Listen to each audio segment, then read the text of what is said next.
Assalamualaikum warahmatullahi wabarakatuh. Kembali lagi di mata pelajaran tematik tema 8, subtema 2, pembelajaran 3 dan 4. Baiklah anak-anak, sebelum belajar ada baiknya kita berdoa terlebih dahulu. Berdoa dimulai. Berdoa selesai. Oke, kali ini kita akan belajar tentang jenis-jenis usaha ekonomi di masyarakat ya.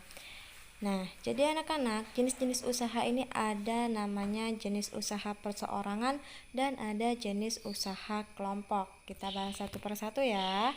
Perhatikan video ini. Oke, jenis usaha ekonomi yang dikelola sendiri atau perseorangan itu merupakan usaha yang dikelola sendiri dan biasanya berskala kecil. Usaha ekonomi ini memiliki modal terbatas dan biasanya dikelola secara sederhana, maklum ya, karena sendiri, tidak berkelompok. Lalu, apa saja sih jenis-jenis usaha perseorangan itu? Kita bahas satu persatu. Yang pertama yaitu ada pertanian. Sebagian besar usaha pertanian dikelola secara perseorangan. Usaha ini memiliki modal terbatas. Lahan yang digarap petani biasanya terbatas, lahan persawahan dan tegalan. Yang kedua, perdagangan. Usaha perdagangan secara perseorangan biasanya berskala kecil dan sedang. Contoh usaha perdagangan antara lain pedagang asongan, pedagang keliling, pedagang kaki lima, pedagang di pasar, warung, dan toko kelontong. Yang ketiga, usaha jasa.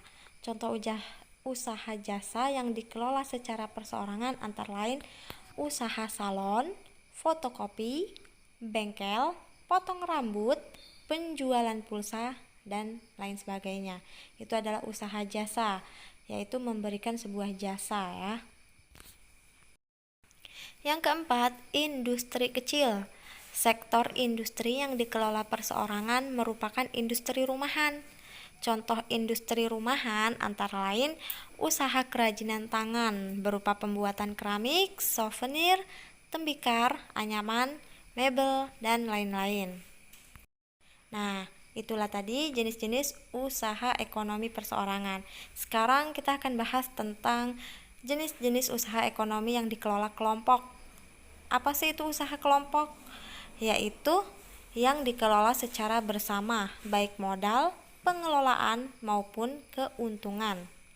Lalu, apa saja jenis-jenis usaha kelompok? Kita bahas satu persatu ya. Yang pertama, ada yang namanya firma. Firma adalah perusahaan yang didirikan oleh sedikitnya 2 orang. Nah, kalau udah 2 orang berarti udah berkelompok ya, nggak sendiri. Kemudian, biasanya pendiri firma adalah orang-orang yang sudah saling kenal. Setiap anggota firma mempunyai hak untuk bertindak atas nama firma. Biasanya bergerak di bidang layanan, konsultasi hukum, dan keuangan. Yang kedua, itu ada yang namanya CV. Apa sih itu CV? Persekutuan Komanditer. Nah, CV adalah perusahaan yang didirikan oleh satu orang pengusaha atau lebih. Ya, terdapat 2 jenis sekutu, yakni ada sekutu aktif dan sekutu pasif. Sekutu aktif berperan sebagai investor dan pengelola CV. Sedangkan sekutu pasif berperan sebagai investor tanpa terlibat pengelolaan CV. Jadi dia hanya sebagai pemberian modal, diem aja, sama nerima keuntungan aja. Dia tidak ikut mengelola CV. Itu namanya sekutu pasif pada CV. Yang ketiga yaitu ada PT. PT adalah perseroan terbatas. Nah, PT ini perusahaan yang modalnya diperoleh dari penjualan saham. Saham adalah surat berharga sebagai tanda keikutsertaan menanamkan modal dalam perusahaan. Nah, pemilik saham akan memperoleh keuntungan berupa dividen. Yang keempat yaitu ada BUMN, Badan Usaha Milik Negara. Ini merupakan perusahaan yang seluruh modalnya dimiliki oleh negara. Ada 3 bentuk perusahaan negara, yaitu perusahaan jawatan Perjan, perusahaan umum Perum, dan perusahaan perseroan atau persero. Terakhir, jenis usaha kelompok yaitu ada koperasi. Koperasi adalah usaha bersama dalam bidang ekonomi. Di Indonesia ada 5 bentuk koperasi, yaitu koperasi konsumsi, koperasi simpan pinjam, koperasi produksi, koperasi jasa, dan koperasi serba usaha. Nah, anak-anak, di Indonesia bukan hanya beragam jenis usaha ekonominya saja, namun di Indonesia itu sangat amat banyak keberagaman adat istiadat daerahnya, ya. Jadi bagaimana sih sikap kita dan memaknai terhadap keberagaman adat istiadat daerah di Indonesia ini? Oke, kita simak lagi videonya ya. Ayo, ingat kembali keberagaman yang ada di Indonesia. Di Indonesia ini terdapat lebih dari 300 suku bangsa yang tersebar di seluruh daerah. Setiap suku bangsa memiliki adat istiadat. Nah, adat istiadat ini adalah perilaku budaya dan aturan-aturan yang diterapkan dalam masyarakat secara turun-menurun. Oleh sebab itu, biasanya terdapat sanksi sosial bagi mereka-mereka yang melanggar atau tidak menjalankan adat istiadat itu.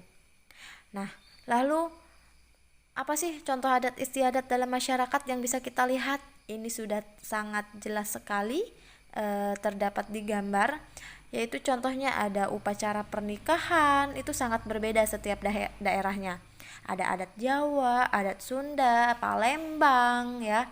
Kalian pasti udah sering lihat tuh adat-adat pernikahan setiap daerah itu beda-beda. Kemudian ada adat upacara 7 bulanan, ada adat upacara kematian, ada adat upacara sebelum masa tanam dan sesudah masa panen. Anak-anak, kita harus menghargai adat istiadat tiap daerah dimanapun kita berada. Bagaimana sih Bunda cara kita menghargai adat istiadat dimanapun kita berada? Yang pertama, kita harus mempelajari adat istiadat daerah yang akan kita kunjungi. Yang kedua, mematuhi aturan dalam adat istiadat di tiap negara, karena setiap adat istiadat pasti mempunyai aturan masing-masing. Yang ketiga, tidak melakukan hal-hal yang dilarang dalam adat istiadat daerah tertentu.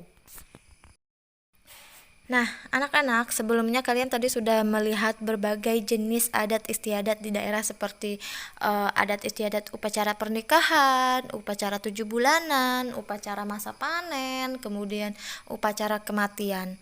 Nah, di gambar itu anak-anak itu menunjukkan terdapatnya suatu makna pada adat istiadat tersebut. Contohnya yaitu menunjukkan semangat gotong royong dalam masyarakat. Hal tersebut tidak hanya pada proses berjalannya upacara adat. Nah, namun juga sejak persiapan upacara yang melibatkan banyak orang untuk mempersiapkan acara adat tersebut. Jadi yang perlu kalian ingat yaitu setiap upacara adat itu akan selalu menyimpan makna dan nilai-nilai luhur yang hingga saat ini berusaha dijaga oleh masyarakat di daerahnya. Nah, ini dengan cara mempelajari keberagaman adat istiadat di Indonesia, artinya kita itu telah ikut serta menjaga dan melestarikan adat istiadat yang ada di Indonesia. Ya. Karena dengan belajar kita tahu jenis-jenis adat di setiap daerah, ya. Jadi dengan ini adalah salah satu upaya untuk menjaga dan melestarikan adat istiadat. Oke, cukup sekian pembelajaran tematik pada hari ini. Sampai jumpa di pembelajaran selanjutnya. Bunda akhiri, wassalamualaikum warahmatullahi wabarakatuh.